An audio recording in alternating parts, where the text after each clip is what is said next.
Hi there, I'm Tyler from Food Liability Insurance Program, or FLIP for short. Today, I'm here to answer the most common questions our customers have about indemnity insurance. First, what is indemnity insurance? Indemnity insurance is another name for professional liability insurance. It's a type of liability coverage that protects you from paying out of pocket if you fail to deliver on your services. Let's say you sign a contract to bake a wedding cake.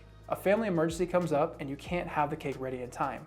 Because you didn't hold up your end of the deal, the bride's parents sue you. For another example, let's say you teach a cooking class on how to prepare the perfect chicken wings. One of your students tries your technique at their own food business, and one of their customers gets food poisoning.